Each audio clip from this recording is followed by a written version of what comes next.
Héctor siempre de fondo. Está en todos lados.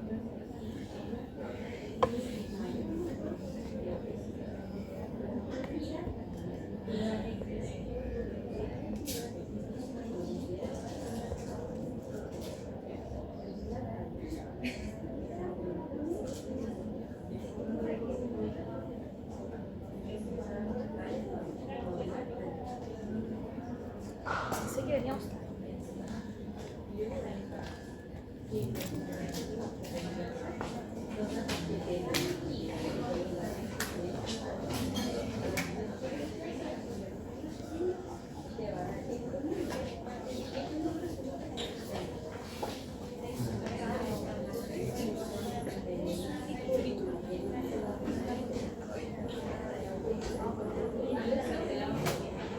¿Cuántos llevan de recreo más o menos? Ya estamos listos.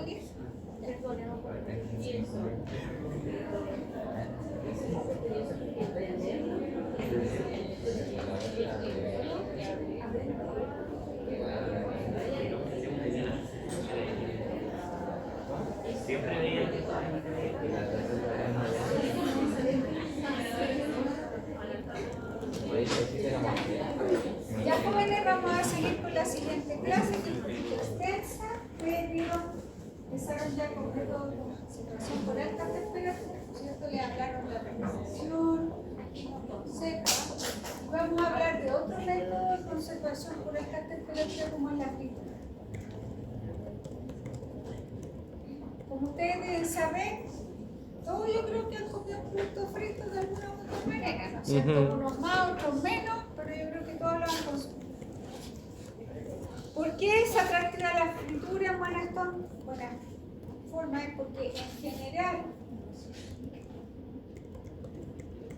mejora la textura, presentación, desarrolla aromas y sabores, va a producirse una pérdida de humedad, aumento en el contenido graso, que eso va a depender un poco del tipo de alimento y las condiciones, y va a prolongar la conservación. Ahora, claro que estos atributos pueden ser positivos o negativos, depende también del medio de fritura y las condiciones que ustedes utilicen.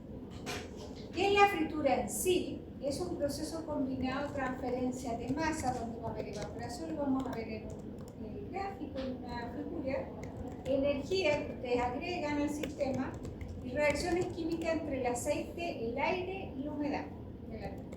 La temperatura de fritura ocurre más o menos entre los 180, más o menos 10 grados, o sea, ustedes ya fríen un producto alrededor de los 170 hasta los 190 grados, ¿ya? Y aquí va a haber una interrelación entonces entre estos elementos como aceite, aire, humedad, temperatura y el alimento, ¿ya? Entonces en esta figura que ustedes ven ahí, por ejemplo, esto se está friendo una papa, que es lo más común que ustedes pueden ver. Está inmerso en este aceite de fritura, esto es una fritura profunda que ustedes pueden ver, porque está, digamos, el producto sumergido en el aceite. Y van a ver una serie de reacciones que van a ocurrir en el medio de fritura y tanto en el alimento. Por una parte, como está expuesto al aire como tal, va a haber un proceso de oxidación, ¿ya? Y esto va a generar, entonces, ¿se acuerdan de la autooxidación? Genera compuestos primarios de oxidación como el peróxido, pero como les dije, son altamente mentables, sobre todo a altas temperaturas, por lo tanto, se van a formar compuestos secundarios de degradación, que también tienen que ver con estos compuestos grasos, que son los mismos, donde vamos a tener ácido graso libre, dímeros, compuestos cíclicos, polímeros, que son compuestos de alto peso molecular, ¿ya? Por otro lado, van a haber fenómenos de hidrólisis, donde se van a separar de este triglicerol, ¿se acuerdan? Porque la forma como pasan principalmente los líquidos formando parte de estos alimentos, se van a separar estos ácidos grasos libres entonces de este glicerol para formar por una parte diglicérido, luego monoglicérido y finalmente ácido graso libre. También se va a producir una pérdida de humedad por parte del alimento, ¿ya? Entonces por eso ustedes ven una vaporización que va entonces a arrastrar lo que son compuestos volátiles, antioxidantes en el caso de agua y y también vapor de agua. Y dentro de estos compuestos volátiles ustedes pueden ahí tener la presencia de aldehído, alcohol, acetonas, entre otros, que son los que van a dar aromas entonces a este fenómeno que es lo que lleva la fritura. Bueno, ahí ustedes ven también otro esquema en donde ustedes tienen una fuente de calor, en donde va a estar este medio de fritura, un aceite, grasa, al cual van a someter en este caso un alimento, con la consecuente formación de procesos de hidrólisis, oxidación y cambios térmicos que van a ocurrir. ¿Ya? Ahora, existen distintos tipos de fritura. Yo creo que todos ustedes lo han hecho en su casa, a nivel doméstico. Una es la superficial, que se realiza normalmente en sartén o recipiente de poca profundidad y o con bajo nivel de aceite, en donde el producto no está totalmente cubierto por el líquido. Ustedes, cuando han realizado, por ejemplo, algunas verduras o hortalizas que escuchasen como el término sofreír, por ejemplo, en donde no está totalmente inmerso el alimento en el baño de aceite. Pero hay otra, que es la profunda, que es la que generalmente ustedes realizan cuando freidoras caseras, industriales, en ollas, por ejemplo, donde el producto está completamente sumergido y la fritura ocurre sobre toda la superficie uniformemente. Generalmente cuando ustedes van a freír papas, en este caso, ahí ustedes tienen que agregar mucho más aceite, ¿sí? Y claramente la oxidación que pueda ocurrir acá puede ser distinta, ¿ya?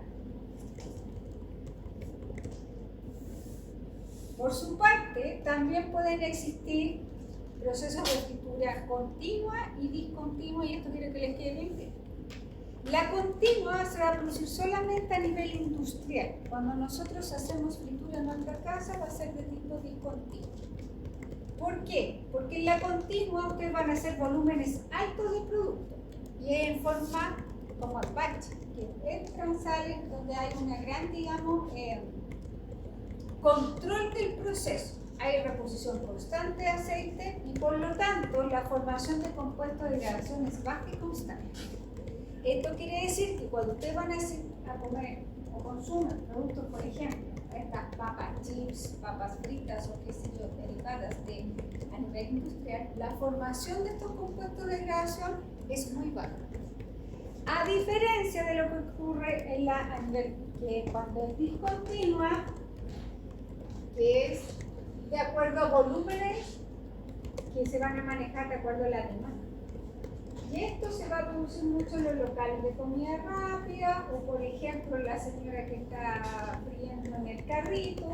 ¿Por qué? Porque no es constante ni controlado el proceso. Es decir, llega un consumidor y dice yo quiero papas fritas, la hacen en el momento. Pero ¿qué pasó con ese aceite? Se sometió a calentamiento. Luego muchas veces se enfría. Después ustedes lo vuelven a calentar. Esa generación, digamos, y esas diferencias entre frío y calor generalmente va a incidir en la formación de compuestos de degradación. ¿Ya? Por eso es que a nivel continuo de estos sistemas controlados, la formación, como les digo, es baja. Ahora, en la casa, en general, ustedes no tienen mayor problema con la formación de compuestos de degradación. ¿Ya? ¿Por qué? Porque ¿cómo ustedes cuando hacen papas fritas? Generalmente me imagino ya hacen papas fritas, consumieron por ejemplo 3 personas y después llegan otras 2. Vuelven a calentar y vuelven a freír, ¿no es cierto? O a lo más en la noche lo vuelven a hacer o guardan lo sacan por ejemplo gente desde el sartén, en la freidora, lo colocan en una botella, generalmente lo filtran y lo vuelven a usar. ¿Pero cuánto lo van a usar? 1, 2 veces, 3 veces como máximo. Por lo tanto, la formación es muy baja. El problema es cuando ustedes la mantienen el calentamiento en forma constante y a lo largo del tiempo. El que en frío, caliento, en frío, caliento. ¿Ya? Entonces, por eso cuando a mí me preguntan ¿qué aceite usar, por ejemplo, a nivel doméstico? No importa mucho. Porque si ustedes van a usar el ciclo de fritura es corto y por una baja frecuencia, la formación de esos compuestos es baja. ¿Sí? ¿Les queda claro? Entonces, cuando tenemos fritura en profundidad, puede ser continua o discontinua, ¿cierto? Y acá en el discontinuo, que es donde vamos a tener esta mayor formación de compuestos de gradación, que en general podrían ser tóxicos, porque se han hecho un poco de estudios y las personas no podemos someterlas a tratamiento de aceite de fritura, digamos, para ver cómo se comportan, ¿ya? Que sería como antiético. Ahí en general vamos a tener que se producen importantes cambios físicos y químicos en la materia grasa que aceleran su deterioro, ¿ya? Y además la formación de nuevos compuestos que no existían en este aceite o materia grasa inicial. Va a haber la presencia de monómeros oxidados, dímeros y polímeros oxidados, monómeros cíclicos, dímeros y polímeros no polares. Lo vamos a ir viendo un poco más adelante la estructura química para que ustedes lo vean. Y esto es bien importante, que mientras más poliinsaturada la materia grasa o el aceite que ustedes utilicen, obviamente la formación de estos compuestos de degradación va a ser mayor. ¿Y por qué se le ocurre eso? ¿Qué puede hacer? ¿Qué pasa con los aceites o aceites, digamos, que presentan una alta proporción de ácidos grasos poliinsaturados? ¿Cómo? ¿Se vuelven trans? ¿Sí? Se ¿Se oxidan más o se oxidan menos? oxidan Más. Sí, porque al tener tiene más una doble enlace, lo que vimos, acuérdense, son más reactivos al oxígeno, ¿ya? Por eso, si ustedes comparan una fritura, estoy pensando en términos ideales, aceite de oliva, que tiene un alto contenido de monoinsaturado, versus girasol, que tiene más linoleico que poliinsaturado, ¿cuál ustedes creen que se deteriora más rápido? ¿El aceite de oliva o el de girasol? Pensando en las mismas condiciones, es decir, misma temperatura. ¿Cuál dura más? El de girasol. El de girasol dura más. El de oliva dura ¿Cuál más. se deteriora menos? Ya, el de oliva. Porque en el fondo el de oliva tiene más ácidos grasos monoinsaturados. Recuerden, de acuerdo a la clase anterior, mientras más insaturado es el aceite, es más propenso al proceso de oxidación. ¿Ya? ¿Sí?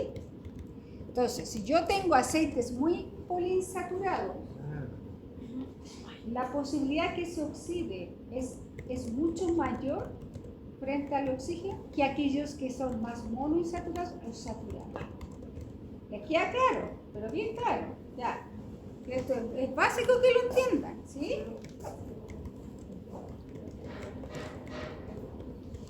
Ahora, también hay otros factores que inciden en los procesos de oxidación o de estabilidad térmica de los aceites. Por ejemplo, tiempo, temperatura, el método de fritura si es sartén o freidora, en el caso freidora si es continua o discontinua, el material del recipiente. Ideal que sean aceros inoxidables, porque si yo tengo metales, ¿qué hacen los metales? ¿Se acuerdan o no? Predisponen a fenómenos de oxidación, ¿ya? Entonces, eso es bien importante.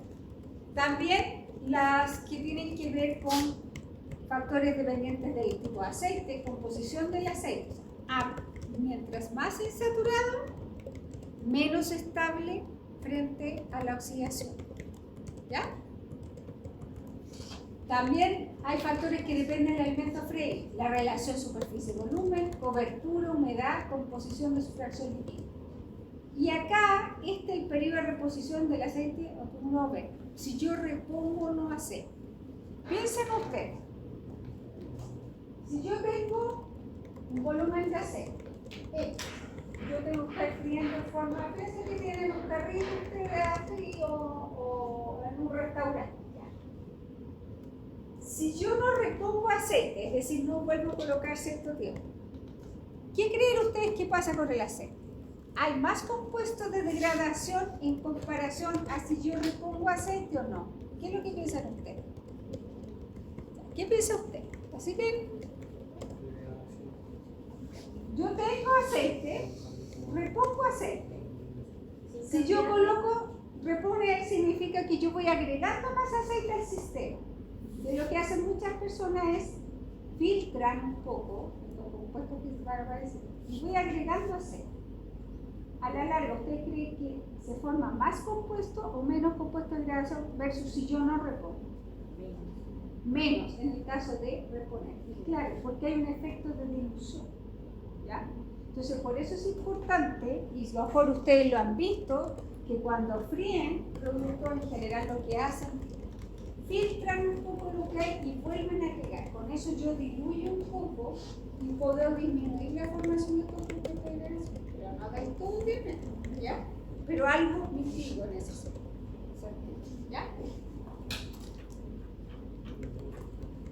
Ahora, para seleccionar esta materia grasa como medio de fritura, y estamos hablando más a nivel industrial, como les dije, a nivel doméstico es distinto, pero a nivel industrial tengo que fijarme en la composición en ácido graso, porque ya dijimos, yo idealmente, y por reglamento ustedes van a ver, la idea es que ustedes dicen más de tipo monoinsaturado, ¿ya? El precio, porque comercialmente tiene que ver, o sea, el aceite de oliva será muy bueno, puede incluso traspasar polifenoles al producto frito, pero ¿cuál es la gran desventaja que tenemos con aceite de oliva? Claro. El precio. ¿Cuánto está el litro de aceite de oliva? ¿Lo han visto más o menos? 14.000. No, está como 15. a 20.000 pesos. Es que el chef está a 14.000. Pero yo les digo, versus a uno. Está 14.500. Girasol altoleico, ¿ya? Por ejemplo, eso lo podemos usar en pintura industrial, claro. O sea, harta la diferencia, ¿ya? Estabilidad, que tiene que ver con la composición de ácido graso, la presencia de antioxidantes en forma natural. Disponibilidad, que efectivamente existe en el mercado interno, ¿ya? Porque yo puedo decir hoy, por ejemplo, el aceite de palma, que es más saturado, bastante bueno para fritura, claro, es el componente saturado, pero a nivel nacional no se usa tanto, ¿ya? Y cumplir las regulaciones que estas son impuestas por el Reglamento Sanitario de los Alimentos. Es por eso que ustedes ven ahí que en Chile generalmente las fuentes utilizadas para fritura industrial corresponden al aceite de girasol o maravilla, que es lo que como se conoce regularmente, y todas estas mezclas con altoleico, como girasol altoleico, también el aceite de maíz, algunas mezclas de girasol con aceite de palma y olivina de palma y aceite parcialmente hidrogenado. Ahora, lo que solicita y es ley en nuestro país es que, de acuerdo al artículo 265 y 266 del Reglamento Sanitario de los Alimentos, los aceites para fritura industrial, me refiero, tienen que contener un contenido de ácido linolénico menor al 2%, ácido libre, que eso lo vamos a ver con cromatología, pero que te da cuenta del proceso de hidrólisis, o sea, de ácidos grasos libres que existan, que sean hasta 2,5%, compuestos polares, que son estos compuestos de degradación que se miden en el aceite, hasta un 25%, y un punto de humo no inferior a 170 gramos. El punto de humo, ¿te han visto cuando colocan un producto a freír? Y a veces empieza a generar mucha espuma. Eso es porque es un aceite que debe ser eliminado. Y el punto de humo es lo mismo. Bajo esa temperatura no debe tener humo que esté saliendo desde el baño de fritura, ¿ya? Si no son formas visuales como uno debería descartar, ¿ya? Entonces, esta restricción que coloca el reglamento sanitario, por ejemplo, no permite para fritura industrial el aceite de colza, variedad canola y soja, ¿ya? ¿Por qué? Porque tiene más de un 2% de linoleno. Canola, a pesar de ser altamente monoinsaturado, que tiene entre un 50 y 55 de oleico, tiene un 10% de linoleno. Y el linolénico, al ser más poliinsaturado, en el fondo está la duda si efectivamente puede formar todos estos compuestos de degradación, ¿ya? Y soja también ocurre lo mismo porque tienen entre ellos más de un 8% de linoleno. Ahora, particularmente he trabajado con canola y yo diría que ojalá que hagan cambio en la reglamentación porque no tiene, digamos, la formación de compuestos polares o de degradación como otros aceites. En cuanto ustedes ven ahí la composición de materias grasas, utilizar estos aceites de fritura, y ustedes ven que en amarillo está la fracción de saturado, rojo monoinsaturado, azul linoleico y celeste linoleico. Y ahí claramente ustedes pueden ver que los ideales son los que están a la derecha de ustedes, ¿no es cierto? Es decir, aceite de oliva y todo lo que tiene que ver con estas variaciones o variedades altoleicas. Se dan cuenta, el canola tiene alrededor como un 50% de monoinsaturado. El problema es esa fracción de linolénica que tiene. ¿Ya?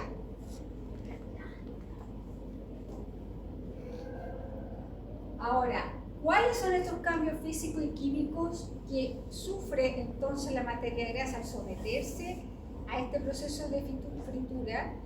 Es que ustedes ven que en el caso que es un deterioro irreversible, aumenta la acidez, aumenta el contenido monoglicérico y glicérico, porque los ácidos grasos en el fondo van saliendo de este triacilglicerol, que es la estructura como tal. Aumenta el índice de peróxido, que es un indicativo del nivel de hidroperóxido, o sea, de oxidación primaria que tiene. Viscosidad, color, constante dieléctrica, densidad, estos coeficientes de función que van a ver después en cromatología, compuestos volátiles y formación de espuma. ¿Y qué va a disminuir? El índice de yodo, que es un indicador de la cantidad de ácido graso insaturado que tú tienes.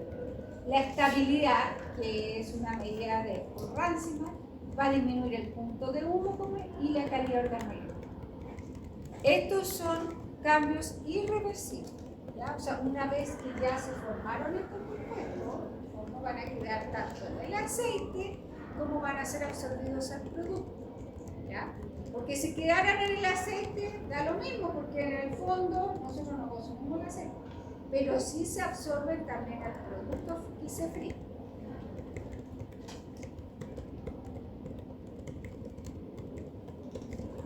Y entonces, ¿qué tipo de alteraciones ocurren en este proceso de fritura? Fíjense, en paralelo ocurren tres, que son la hidrolítica, oxidativa y térmica.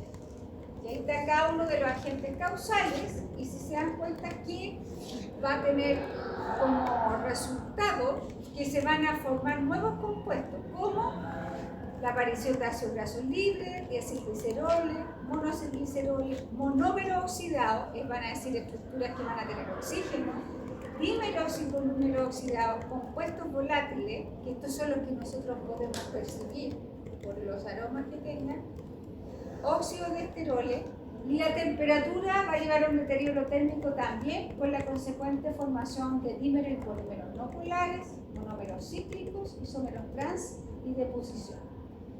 La fritura también es una forma como se forman estos ácidos grasos trans, ¿ya?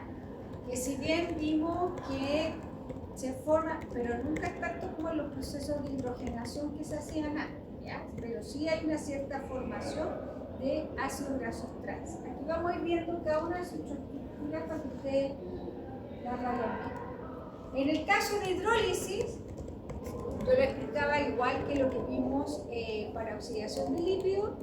Está la estructura inicial, que es el triacilglicerol, que como ustedes saben es la forma mayoritaria como van a estar los lípidos formando parte de los alimentos. Y por acción de la humedad, ustedes van a ver, se van a romper estos enlaces y van a dar origen primero a acilgliceroles, monoacilgliceroles y finalmente a ácidos grasos libres. Estos ácidos grasos libres también fomentan a su vez el proceso de oxidación. Entonces se dan cuenta que es como un círculo que en el fondo va generando más productos de degradación, ¿ya? Y ustedes lo pueden ver ahí entonces, que de la estructura inicial van perdiendo el triacilglicerol y los ácidos grasos para ir dejando prácticamente en ácidos grasos libres y glicerol. En cuanto se acuerdan a la alteración oxidativa, nuevamente lo que vimos para ácidos grasos o sea, para lo que era oxidación, está la autooxidación. Recuerden que la autooxidación es el mecanismo principal por la cual las grasas o aceites se oxidan en los alimentos. ¿Ya? Cuando hablamos de fotooxidación, que algunos nos puso relativa, es en condiciones específicas. Tiene que tener un oxígeno que sea mucho más reactivo que el oxígeno ambiental, que es el triplete, y por lo tanto tienen que tener pigmentos que tengan esta acción. Pero en el caso de la autooxidación, recordar que es un proceso que se encadena con la consecuente formación de radicales libres, que tiene 3 etapas, ¿se acuerdan? De inicio, propagación y término. Aquí la temperatura lo que hace que este mecanismo se acelere más, ¿ya? Pero es la misma forma de radicales libres que se van a ir formando. Aparecían los monómeros oxidados. ¿A qué se denomina? Son estos triglicéridos oxidados con un peso molecular similar, pero fíjense que este triglicérido no tiene oxígeno en su estructura inicial. Pero como está el oxígeno en este fondo, miren lo que va a aparecer: estructuras como epoxi, hidroxi, etc. O sea, aquí tenemos un triglicérido unido aquí, este grupo C, este triglicérido unido a este grupo hidróxido, ¿ya? Que eso no debería tener un triglicérido en forma normal y natural, ¿ya? A esto es lo que se denominan estos monómeros oxidados. A su vez, la alteración térmica va a llevar a que esta intercadena insaturada de ácido graso van a formar entonces estos dímeros y polímeros. Se van a empezar a unir, ustedes van a ver los triglicéridos entre sí. Por eso van a formar estructuras grandes de peso molecular. Y eso es lo que ustedes ven en el aceite, que aumenta la viscosidad. ¿Han visto un aceite inicial? Es transparente, ¿no es cierto? Un color amarillo muy transparente y muy fluido. En la medida que ustedes lo van a someter a calentamiento, van a empezar a aparecer todos estos compuestos secundarios, estos polímeros de peso, y ustedes van a ver que cada vez se va a ver más viscoso y el color va a cambiar a un color como un café oscuro, ¿ya? Y eso ustedes lo pueden percibir, ¿sí? Visualmente. Va a haber también reestructuración intramolecular, formación de monómeros cíclicos. Eso te acuerdas que vimos recién monómeros con oxígeno, ahora se van a ciclar, ¿ya? Termólisis, que son formación de ácidos grasos, y cetonas. Y acá ustedes, por ejemplo, pueden ver estos polímeros, que ya estos triglicéridos comerciales tienen un mayor peso molecular al inicial. ¿Por qué? Porque si se dan cuenta, ustedes tienen acá un triglicérido que se va uniendo a otro, y también con uniones al oxígeno. Entonces, todos esos compuestos que eran inicialmente de pesos moleculares menores se van a ir reagrupando para formar compuestos de peso molecular mucho menor.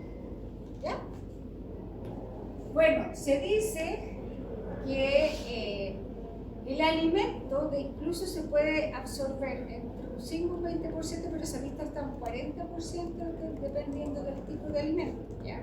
Y entonces ese aceite va a poder tener estos compuestos tóxicos. Si el consumo es frecuente y permanente, podría tener un daño a la salud, ¿ya? Eso es lo que se ha intentado estudiar, pero no se ha podido dilucidar cuánta es la dosis. Yo les dije estos monómeros, que en el fondo se empiezan a unir estos compuestos, y ustedes si se dan cuenta que se van ciclando, van formando verdaderos, digamos, como lo pueden ver acá. Un benceno. Se dan cuenta que en el fondo todos estos se van uniendo entre sí, ¿ya? O sea, no son estructuras lineales, sino ya cíclicas. En la medida que ustedes tengan ácidos grasos más insaturados, obviamente estas estructuras van a ser más polimerizadas. Por ejemplo, de ahí el tema que tenemos cuando los ácidos grasos de cadena larga poliinsaturados como EPA y DHA o sea, y lo sometemos a una temperatura que están estabilizados, claramente vamos a ver un compuesto de agregación en forma importante. En este esquema trata de resumir un poco todo lo que yo les hablé, ¿ya? Es decir, tenemos ese estaque triglicérido inicial, ¿no es cierto? Que es como está formando parte de la grasa y aceite de los alimentos. Por fenómeno de hidrólisis, vamos a tener la separación entonces de estos ácidos grasos de este triglicérido. Por fenómeno de termooxidación, aquí ya vamos a tener una parte de monómero, que en este caso son oxidados porque tienen oxígeno. Podemos tener monómeros cíclicos que además de oxígeno pueden tener como estas estructuras que se van, digamos, formando estos ciclos. Monómeros trans, ¿ya? Por otro lado tenemos dímero oxidado, los dímeros cuando ya se unen dos triglicéridos al mismo tiempo. Y oxidados porque tienen oxígeno. Pero pueden haber dímeros también no oxidados. Pero aquí se dan cuenta que ya son estructuras que se van uniendo entre sí. Pueden tener oligómeros oxidados, es decir, cuando tenemos ya más de dos, que pueden tener un oxígeno. Y por otro lado, que esto es la que ya se denomina oligómeros o polímeros, y por otro lado tenemos estos compuestos volátiles. ¿Sí? De estos generalmente van a quedar entonces en el medio de fritura, pero también van a pasar al medio ambiente. A diferencia de los volátiles, si bien van a pasar al medio ambiente, pero al pasar al medio ambiente se ha visto que también podrían tener un efecto en el ser humano, no por consumo, sino por inhalación muchas veces de poder a lo mejor provocar problemas a nivel respiratorio o de salud. ¿Sí?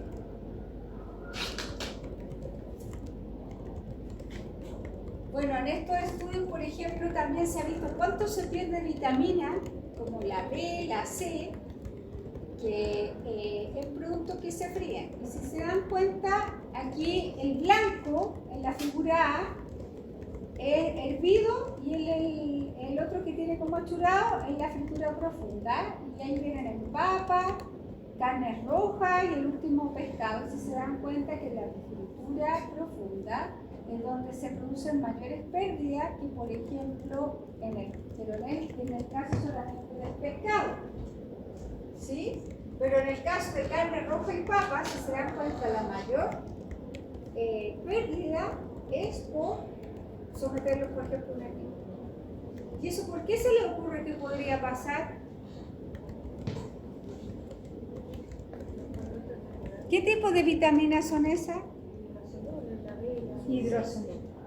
¿Se acuerdan cuando hicieron el práctico ustedes y vieron que en el agua quedó? Porque en general la fritura es un periodo de tiempo corto, 5 minutos, 8 minutos dependiendo. Entonces muchas veces las pérdidas de nutrientes no están altas, pero como una creería. ¿Ya? A diferencia en el hervido, y todo eso dependiendo de las condiciones, sí hay una pérdida por solubilidad, por ejemplo, de estos compuestos. Entonces, siempre uno dice, no, está tan malo, bueno, pero depende de lo que estemos en realidad evaluando. En vitamina C, por ejemplo, en este segundo esquema, ustedes también tienen fritura profundidad, fritura superficial, pero en el fondo, si se dan cuenta, ¿dónde se pierde más? En este sistema. A pesar que la fritura de la vitamina C, si ustedes se dan cuenta, uno podría pensar se pierde en este caso más por la fritura, pero no, porque el periodo del proceso es muy corto. ¿Ya? Entonces, todo depende un poco de las condiciones y para la pérdida de nutrientes.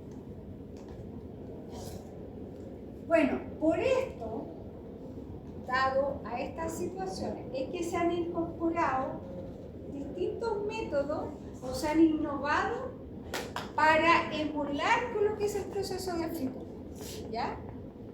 Y evitar un poco la formación de estos compuestos, ¿ya? Sin embargo, no son de uso tan popular. El primero, que es la fritura al vacío. Aquí el alimento procesado bajo condiciones de presión reducida, o sea, menor a la atmosférica, en un sistema cerrado, bajas de fritura, ya, en donde se baja el punto de ebullición del agua en el alimento, ahí salen las condiciones de presión, y por lo tanto va a haber mucho menos exposición al oxígeno y absorción de aceite en el alimento, ¿ya? El problema es que una fritura al vacío es más de tipo experimental. A nivel industrial, pero doméstica todavía no he visto yo que exista freidora al vacío, así como para compra general, ¿cierto? Porque también hay costos. Fritura por aire caliente. Yo creo que algunos de ustedes en su casa tienen este sistema. ¿Ah? Exacto, en el llame ya, ¿no es cierto? ¿Tiene alguno de ustedes o no? ¿Quién? ¿Usted tiene? No, pero extraño. Sí, usted tiene. Ya. ¿Y cómo es el producto? ¿Lo ha usado? Mucho. Ya, pero sin miedo, sí. No. Ya. ¿Y cómo quedan las cosas? Depende de la comida. Ya. La gran ventaja que tiene es que usted es una técnica de secado convectivo con aire caliente a alta velocidad que puede usarse con o sin acción del aceite crudo. Hay personas que le ponen un poquito de aceite, pero la cantidad es bastante mínima. Pero es como un circuito donde va a correr el agua caliente. Me han dicho, pues yo no tengo, claro, la costra que queda es distinta, el color es distinto, o sea, queda bueno, pero si alguien, yo no sé, pues si la sometemos a una buena papa frita, yo creo que es media pobre el sistema, ¿ya? Pero sí es una alternativa. Pero en general, este no es un sistema de fritura. Como método de fritura en donde yo tengo que tener aceite caliente a una alta temperatura, ¿sí? Díganme, ¿algo? Pero por el tema de que no usan aceite, ¿cierto? Sí. Solo por eso. Estos son sistemas, tanto como la fritura al vacío, como la fritura con aire caliente, que disminuyen mucho el uso de aceite como tal. ¿Quién trata de emular a lo que es una fritura? Ahora, yo creo que es cuestión también de costumbre. Sí, o sea, yo creo que depende, como dice la compañía. Antonia es su nombre, ¿no es cierto? Depende del producto. Yo creo que para algunos productos funciona mejor que para otros. No Las sé. Oster son muy buenas. ¿Quién? Las Oster. Las Oster. Ah, ya, como marca. Sí, es que hay unas que son un poquito más cuadradas. Pero usted dice que ¿en qué producto usted encuentra que queda bien, en otros no muy bien? Que a las carnes no te gustan. Ya, pero es por lo que yo he escuchado, sí. Claro, no es como cuando uno las pone en el horno. Han puesto que a veces uno la hace horneada, la papa frita, pero no queda mala, bueno, pero no es lo mismo como la crujencia o la textura que te da la fritura. No es la misma chanada. Bueno, y existe también esta fritura por microondas. Diga los microondas convencionales, ¿no es cierto? Ya, me refiero a ese tipo de microondas. Bueno, ahí esto es para todos los que van a ver microondas, de hecho, cuando hagan la clase, que el método utiliza la onda electromagnética en un rango de frecuencia que están ahí. ¿Ya? ¿Qué hace? Reduce el tiempo de cocción, absorción de aceite y oxidación. Ahora, del punto de vista también organoléptico, ahí es como algunos estudios dicen que andan muy bien. Hay personas que he visto que hacen el huevo frito en microondas, le agregan aceite. Yo no lo he hecho.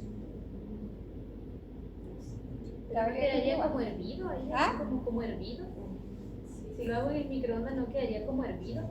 No le agregan aceite, fíjate, yo no sé, no lo he visto, pero quedaría como un símil de huevo frito. Habría que probarlo como es. Véanlo en la receta de YouTube, esas cosas así, ¿ya? Dígame. No le escucho. ¿Ya? Yo lo hago en microondas, pero me queda como el huevo a la copa, ¿ya? En vez de usarlo en otro microondas. Pero nunca le he puesto como el aceite para estimular ahí como una fritura. Con la idea que te parezca un huevo.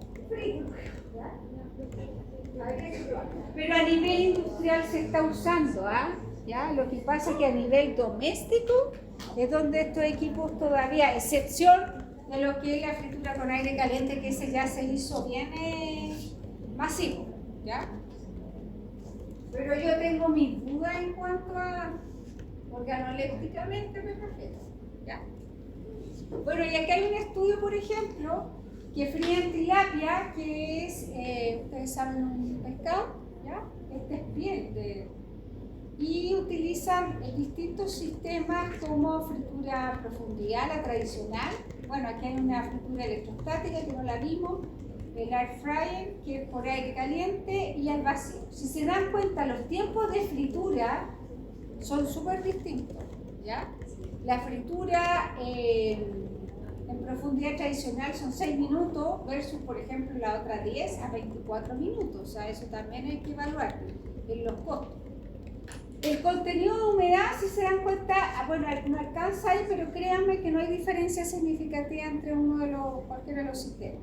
Y en cuanto al contenido de aceite en el producto final, claro, efectivamente vemos que la fritura de profundidad, como la electrostática, anda a los 46% más o menos de absorción. En cambio, en esta el aire caliente de 9,82 y de la de fritura al vacío de 27. O sea, logran disminuir desde ese punto de vista la absorción de aceite en el alimento. ¿Ya? Claro, es que si en el fondo no le pongo aceite, claramente lo voy a disminuir. ¿Sí? Bueno, a continuación aquí ustedes pueden ver ventajas y desventajas del método alternativo de fritura, que ahí ustedes lo pueden leer, y en general dice que todos son súper buenos, que se parecen bastante a las propiedades organolépticas. Este es un paper ahí donde ustedes pueden, que solamente puse esto. Lo otro, la formación de compuestos, no solamente grasas como compuestos polares que vamos a ver, y también ustedes saben que por altas temperaturas y por la composición de componentes de la carne, ustedes pueden tener productos que lo vamos a ver como nitrosamina, la acrilamida, en fin, etcétera, que se pueden formar. Entonces, eso también tendría un efecto positivo en estos métodos, digamos, alternativos. Pero la gran duda es la parte organoléptica, ¿ya? O sea, ahí los atributos sensoriales, yo diría que hay diferencia. Lo que les decía, compuestos tóxicos formados por el procesamiento de alimentos a altas temperaturas, y ustedes tienen amina heterocíclica, hidrocarburos aromáticos policíclicos, nitrosamina y la acrilamida. ¿La han escuchado alguna vez o no? Ustedes la acrilamida ya. Este es un posible carcinogénico compuesto en animales, ya se demostró, en humanos ahí todavía está. Ahora, este tipo de compuesto, la acrilamida se produce bastante, digamos, en alimentos elaborados a alta temperatura y que tengan, supongo, altos niveles de parragina y azúcares reductores. Entonces, las papas fritas, por ejemplo, en el café, en el tostado y todo, se han determinado contenidos altos de acrilamida. Entonces, de hecho, hay varios estudios que han tratado de disminuir, porque hay muchos productos que tienen acrilamida, ¿ya? Disminuir o mitigar la formación de acrilamida en los alimentos, ¿sí? Porque se dice que, claro, si ustedes consumen en forma continua, permanente, podría llevar a estos problemas de cáncer, ¿ya? Pero aún no se ha dilucidado tan bien. Bueno, y esto último, de esta primera parte, a comentarles que en cuanto a efectos de estos productos tóxicos que pudieran, que se forman de hecho, y efectos en animales o modelos experimentales en animales o en humanos, en animales se ha estudiado un poco más.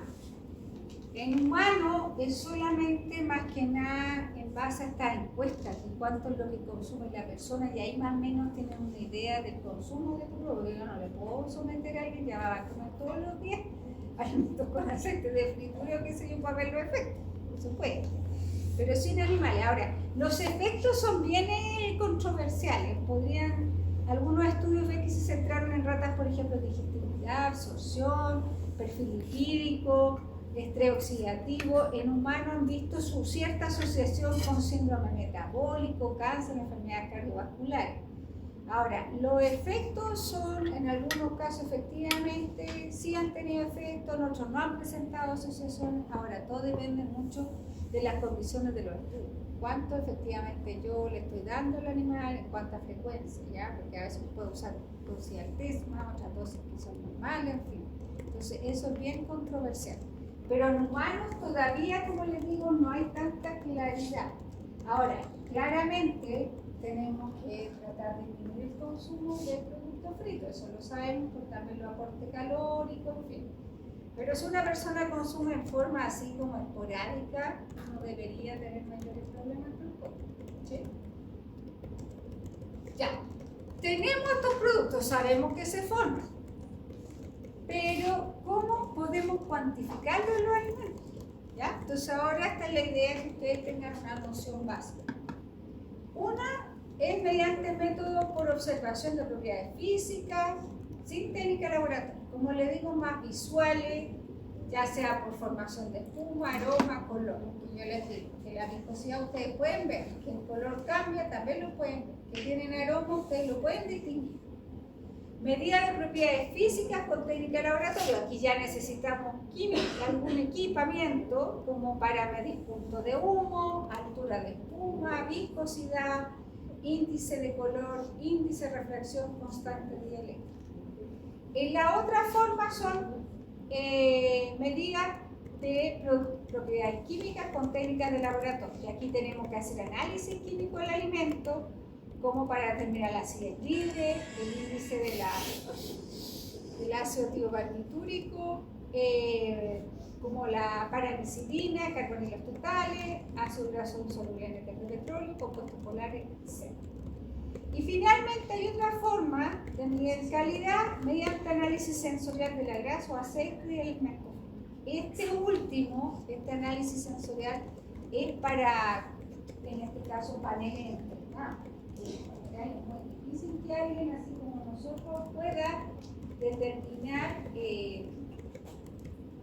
oxidación o formación de estos compuestos solamente por saber. Claro, a veces ya es como muy evidente el sabor, pues, o lo vemos ahí en el aceite, pero muchas veces cuando tiene un grado de oxidación no tan alto, no es tan fácil. Por eso que lo ideal es apoyarse siempre mediante pruebas que sean más de tipo objetivo mediante análisis. En el caso de la terminación primaria, recuerdan que si hablamos de autooxidación, los compuestos de oxidación primaria corresponden a los hidroperóxidos. Entonces, para esto podemos contar con la determinación de índice de peróxido, que a temperatura fritura se destruyen estos compuestos supermolares. Acuérdense que rápidamente van a pasar a compuestos secundarios de oxidación. Pero podemos nosotros hacer un análisis de índice de peróxido en el tiempo. Ahora, para aceites de fritura no es lo más recomendable, por lo que les decía previamente, porque son altamente irritantes. Entonces yo podría creer que hay pocos, y no la verdad que hay pocos, que todos pasaron ya a compuestos secundarios. Por eso, esta prueba en general no es la recomendable. Lo otro, determinación de dienos conjugados, que es cuando aparecen estos enlaces simple carbono-carbono. Ustedes ven entre medio, aparecen estos otros enlaces que van perdiendo, digamos, la alternancia. Entonces, ahí es indicador de un proceso oxidativo. Pero todo esto lo tenemos que hacer por análisis químico, ¿ya? No lo podemos hacer como visualizar. Para la oxidación secundaria, es decir, ya para estos compuestos de degradación como tal, ahí, por ejemplo, tenemos esta absorción de la fracción lipídica, 270 y 280 nanómetros, que me va a medir, por ejemplo, la formación de aldehídos, cetonas y ácidos. Prácticamente estos son volátiles. Índice de carbonilo, ¿ya? Y también el índice para anisina. Esto después lo vamos a ver nosotros más en detalle en bromatología. Aquí se los voy a nombrar nomás, ¿ya? En el caso del paranicilina, que es para compuestos secundarios, También tenemos el índice de todos, que este índice es un índice de oxidación total que expresa de forma global la oxidación primaria y secundaria. ¿Por qué? Porque si se da cuenta, este es un cálculo matemático. Que por un lado, si tenemos el índice de anisidina y después yo tengo el de peróxidos, yo puedo hacer la operación matemática y tener un valor total, pero que es calculado. ¿Ya? O sea, lo hago para oxidación primaria, secundaria y después yo hago una, ustedes ven, se suman en el fondo y hago un valor total. Está el otro, el índice del ácido diobarbitúrico, que es para la evaluación de la oxidación lipídica, producto cárnico y tejido biológico. ¿Ya? En general, cuando ustedes quieren ver oxidación a nivel de fosfolípidos de tejido, se usa también este tipo de análisis. Pero no es específica, por esto actualmente se utiliza el índice de T-VAR, es decir, grupo de sustancias reactivas frente al activo. ¿Ya? Pero todo esto lo que quiero que le quede claro es que miden compuestos secundarios de oxidación. ¿Ya? Cuando vimos el análisis sensorial, como les digo yo, aquí ya requeremos personas que sean bastante más entrenadas, porque en el fondo tienen que ser capaces, imagínense una escala hedónica de 9 puntos, que eso lo van a ver en escala hedónica, también lo vamos a ver en evaluación sensorial en cromatología. Ustedes tienen que ser capaces de diferenciar, por ejemplo, extremadamente desagradable, muy desagradable, moderadamente desagradable. ¿Se dan cuenta? O sea, ya requiere personas que sensorialmente estén bastante entrenadas. De que se puede hacer, se puede, pero es difícil y caro además. ¿Ya? Por eso que este tipo de análisis, si bien es complementario, lo ideal es hacer análisis químico y o físico, ¿ya? Para saber el grado de deterioro de una materia. Bueno, y este es el gold estándar para medir compuestos de degradación de compuestos secundarios, como es la determinación de compuestos polares. Yo les dije que en el proceso se van a ir agregando estos triglicéridos para formar estos compuestos de alto peso molecular. Algunos son oxidados y otros no oxidados. Entonces, este es uno de los métodos más exactos y reproducibles. Proporciona una medida directa de la degradación, es decir, del deterioro termooxidativo que causa cualquier materia grasa sometida a calentamiento. Y se basa en que nosotros vamos a fraccionar o vamos a separar, ¿ya?, esta materia grasa que queremos estudiar en una columna de sílice, vamos a agregar algunos solventes, finalmente para obtener dos fracciones de compuestos. La primera que corresponde a la fracción de triglicéridos no alterados y la segunda a los triglicéridos alterados o compuestos polares totales. Es como lo que van a ver ustedes ahí. Entonces pasamos este aceite que en el fondo fue sometido a temperatura, lo vamos a pasar por una cromatografía, que la cromatografía es lo que va a separar, ¿ya? Eso es una cromatografía. Me va a separar compuestos que es una fracción no polar, que son triglicéridos no alterados, o sea, son compuestos dañinos, y la fracción polar, que efectivamente ahí hay triglicéridos poliméricos, triméricos, triglicéridos oxidados, triglicéridos y ácido graso, ¿ya? Libres. Y estos son compuestos secundarios, entonces yo les digo de degradación, que estos son los que podrían tener efectos nocivos sobre los seres humanos y animales. Fíjense que en nuestra legislación decíamos que el máximo porcentaje de compuestos polares, ¿ya?, es de 25%. O sea, el total, que yo cuando hago la cromatografía puedo dividir en cuál es la fracción no polar y polar. Esta tiene que ser máximo 25%. Cuando nos comparamos con otros países, por ejemplo, Alemania tiene 24, otros países de Europa tienen 25 y otros 25. O sea, estamos súper bien en cuanto a cantidad. Ahora, este análisis es costoso, complejo, ¿ya?,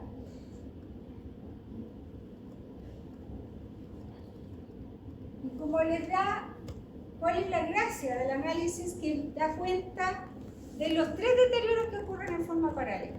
O sea, es capaz de determinar en conjunto el porcentaje en base a los triglicéridos que hay oxidados, triglicéridos ácidos grasos, dímeros y polímeros de triglicéridos. ¿Ya?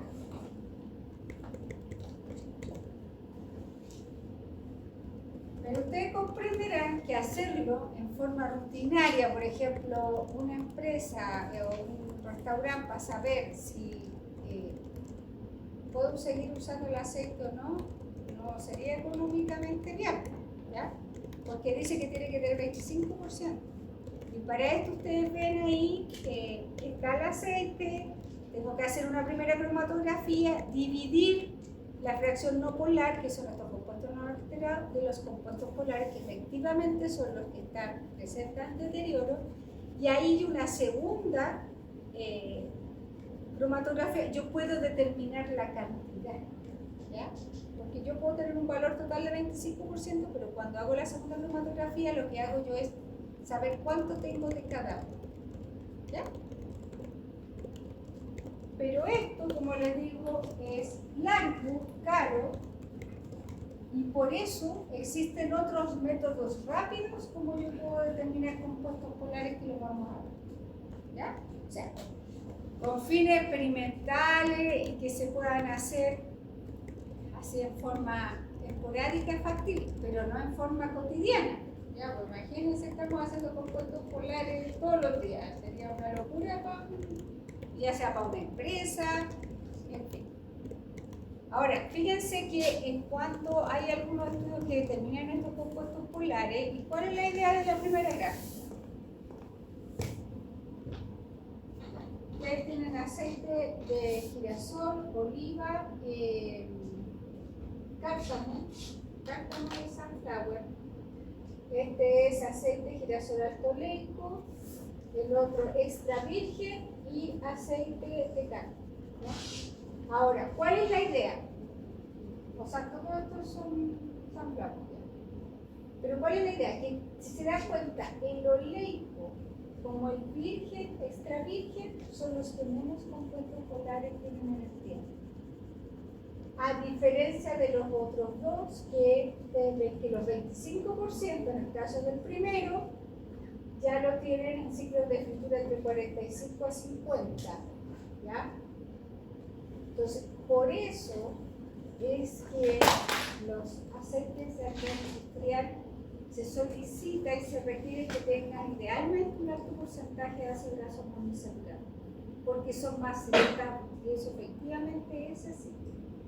Ahora, también podríamos decir, usemos saturados, sí, también se podría, que son incluso más estables que los monoinsaturados. El problema ahí viene por el aporte calórico. Ustedes saben que el exceso de saturado también está asociado con enfermedades cardiovasculares y otros problemas de salud. Por eso que la idea es usar como un aceite intermedio en características tanto biológicas como termosidáticas, y por eso que se recomienda principalmente estas materias grasas que tengan alto aporte de oleico. ¿Ya? Todo claro hasta el momento, ¿no? ¿Sí? Miren, para hacer más gráfico, por ejemplo, ahí ustedes tienen, estos son reales, son aceites de fritura que en el lado A es un aceite de girasol sin antioxidante a 100 horas de calentamiento. Si lo ven, parece como una goma. Y en el caso del B es aceite de soja, que es más poliinsaturado, ya por ahí, a 100 horas de calentamiento. ¿Se dan cuenta ustedes cómo? Estos son porque es una formación de polímero, forma importante que hay. Si hubiésemos puesto uno de oliva, probablemente nos va a tener la misma, digamos, formación de polímero, y va a tender a ser quizás un poco más fluido en comparación a eso. ¿Ya?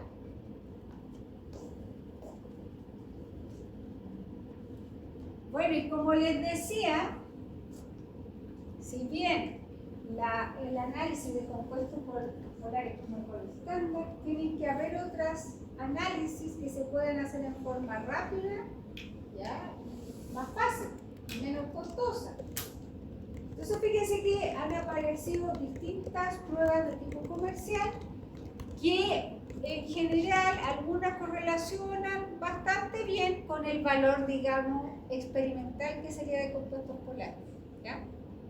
Y ahí ustedes, por ejemplo, tienen el oxifrit, el fritest, que en general ellos son métodos colorimétricos, es decir, como las cintas de pH ustedes han visto, ¿no? Ustedes colocan en un medio X y va cambiando el color, ¿no es cierto? Y ustedes pueden determinar más o menos el pH, ¿no es cierto? Ya. Esto piensa que es lo mismo.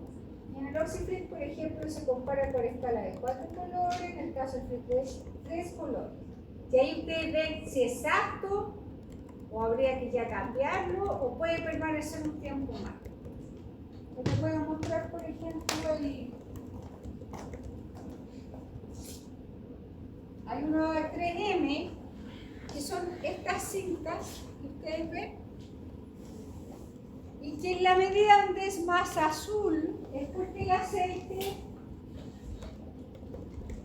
puede seguir utilizando, pero en la medida que usted va perdiendo el color azul, se va a poner este verdoso amarillo, ya este nivel lo tienen que desechar. ¿Ya? Entonces una medida rápida, vas a ver, ya lo elimino, ¿cómo lo elimino? Vas a ver, va menos en relación, no te va a decir cuántos compuestos polares tiene, pero sí por color puede hacer una discriminación de cuánto ya tengo que, digamos, eliminar el aceite. Hay otros que son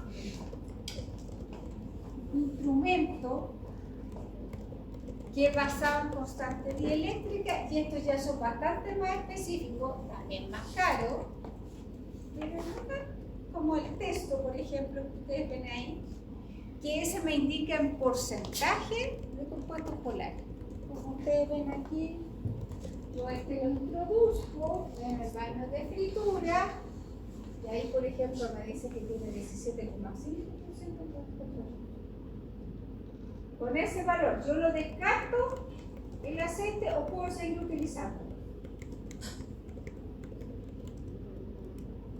¿Cuánto dijimos que era el máximo?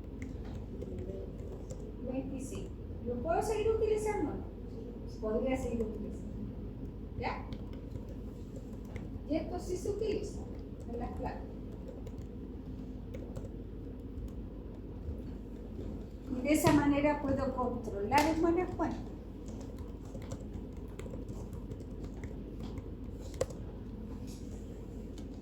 Ya. Sabemos que el proceso de oxidación va a ocurrir sí o sí. Entonces, ¿qué puedo hacer en el fondo para retardarlo? Porque prevenirlo, no creo que exista la opción totalmente, pero sí de retardarlo. Y es por eso que en la industria de alimentos nosotros utilizamos lo que se conoce como aditivos, ¿ya? Y específicamente, en este caso, lo que son las sustancias antioxidantes. Entonces, ¿cuál es la idea y el objetivo de estos aditivos? Es sustancias, en este caso, que permiten tener un producto de mejor calidad organoléptica y al mismo tiempo alargar la vida útil, en este caso del aceite. Y aquí ustedes tienen varias alternativas. Y esto ya lo vimos para grasas y aceite, porque son los mismos. Ustedes pueden utilizar como agente antioxidante sintético, ustedes tienen el BHA, BHT, BHQ. Yo les dije que en aceites a temperatura de almacenamiento, andan muy bien, ¿ya? Que pueden tener su efecto controversial en salud, que en el fondo dicen no, pueden dañar. Se supone que las dosis que permite el reglamento sanitario del alimento, que son estudiadas forma regular, no deberían haber mayores problemas, ¿ya? Ahora, el problema es que estos antioxidantes que ustedes ven ahí, frente a temperaturas de fritura o altas temperaturas en general son volátiles y ahí pierden efectividad, ¿ya? O sea, si bien pueden ayudar, pero muchos de ellos cuando está el proceso de que hay un arrastre de vapor, se liberan al medio ambiente y probablemente no van a ser tan eficientes. Entonces, ahí podemos usar, por ejemplo, tocoferoles como la vitamina E. Ustedes saben que forma parte de forma natural de los semillas de oleaginosos que se agregan muchas veces al aceite. En general son naturales, ¿ya?